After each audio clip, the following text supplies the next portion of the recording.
What up, fam? It's your boy Aaron with a special video from First and Faithful talking about what else, the Jamal Adams trade from the Jets to our hated rival, the Seattle Seahawks.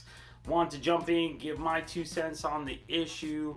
Hopefully, I've seen a lot of reactions from fans who are ready to jump off the ledge. I'm here to kind of bring you back from the edge. Let me be the first to tell you, it's okay. Like, the world says, it's okay. Come on back. It's all right. Step away from the ledge. Before we jump into that, no pun intended, do me a favor, hit that subscribe button, hit the little bell icon. Really appreciate it, as always. Let's jump into it, though. As I said, Jets have traded All-Pro safety Jamal Adams to the Seattle Seahawks. You can see the details on your screen now. You can see they traded them for a first. Seahawks gave up a first and third round picks in 2021. Also a first rounder in 2022 in exchange for Adams and their fourth round pick in 2022. Seahawks also sent safety, or are sending safety, Bradley McDougald as well in the trade. Obviously, this deal is pending physicals. Now, I want to give my 2 cents on this. Like I said, a lot of people are really upset. Why didn't Jamal, John Lynch, do this deal? What's going on? Obviously, really, John Lynch has been fairly quiet since the draft. So I think a lot of people are just, wondering what's going on over there. But my 2 cents really is simply this. Seattle overpaid. Period. End of discussion. End of story. To give up 2 first rounders and a third rounder is, in this day and age, that is I don't want to even say crazy. That's insane. I'm sorry. For a player that you're going to have to reset the market for, which, Adams is going to reset the safety market. This, I'm pretty sure, means Jadeveon Clowney is not coming back. And this leads into another part of that problem with getting Adams, is that Seahawks don't have a pass rush. You look at last season, they had 28 sacks with Clowney on the team. You lose Clowney, I don't know who else is out there that's going to give you this great pass rush at this point in the season. All the really good, like, there are none really out there. And at the end of the day, I still believe that football is won and lost in the trenches still to this day. And if you don't have a good O-line, or, we're talking about defense, a good D-line that can generate pressure and get sacks on the quarterback, I do not care who you have in your, in your secondary. It's just really not going to matter much. We saw what an improved pass rush did for the Niners from 2018 to 2019. They pretty much kept the same secondary, but you saw having Bosa, D Ford, having a team that could generate pass rush, how much that affected, the ability of Sherman, Mosley, Witherspoon in the early part of the season, Tart Ward. It allowed them to really play to their strengths and become they were the, number 2 pass defense last season. And a lot of that has to do with that front four, generating the pass rush, getting after the quarterback.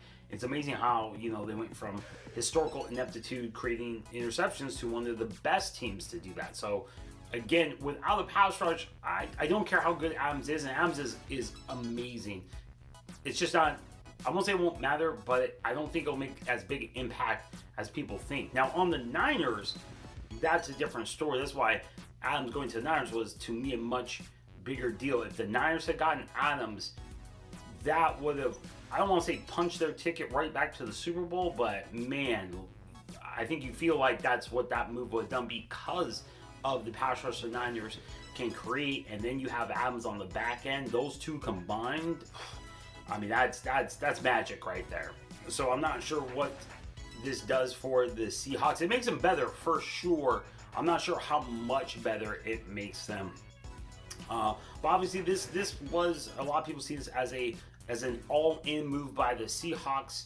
I understand that. That also kind of brings me to my next point, is that all-in moves rarely work. Off the top of your head, when's the last time an all-in move worked? Especially in football. I think in basketball, you see the effects a little bit. You can usually add a superstar piece. Warriors with Kevin Durant, you can kind of add those pieces, and I think it just works easier in sports like, basketball. But in a sport like football, these all-in moves rarely work. You can see this tweet from Rich Simony right here. All these moves since 2000, of these moves, which ones have paid, obviously none of them have paid off for a Super Bowl run. Even the Khalil Mack move, it was great that first season, but they had a glaring weakness, and that is offense, right? This is season 3, of the Khalil Mack.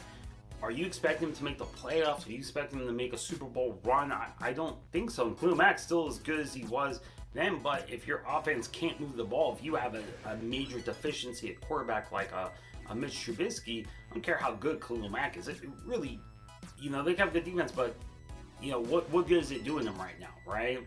And so that all-in move, even a better example is the Rams last season went all in. Jalen Ramsey. Oh my God, they got Jalen Ramsey. Game over, right? They didn't make the playoffs. Again, there's, the offense kind of reverted backwards. And the defense has some missteps, and you saw it just kind of fell apart. They didn't even make the playoffs last season, like I said. So these all-in moves, they're splashy, they generate headlines, and people are, tweet. If you've been on Twitter, you've seen it. I'm making a video of it. Everybody's making a video about this. It's I'm sure people are seeing it at NFL.com and NFL channel. It's great for publicity, but at the end of the day, does it equal success? And as you can see, usually not, and obviously, Matt could still win a Super Bowl and with the Bears, and Ramsey could still win one with the Rams, but as of right now, none of these moves have paid off with the Super Bowl. And now on the flip side of that, the problem with the all-in move is if you don't hit, you're bankrupt. If you want to use the poker, no limit hold'em poker analogy, when you press all in, if you don't have the best hand, then that's it. You're done. You're out of the table. You're out of the tournament. Whatever. You're bankrupt. And that's what Seattle is staring down the barrel at. If this move doesn't work, what do this may be one of those moves that it takes you a while to recover from, because now you don't have draft capital to fill in those holes. And then that leads into another part. I talked yesterday in my training camp primer video that you can see there about the salary cap next season. The floor is at $175 million.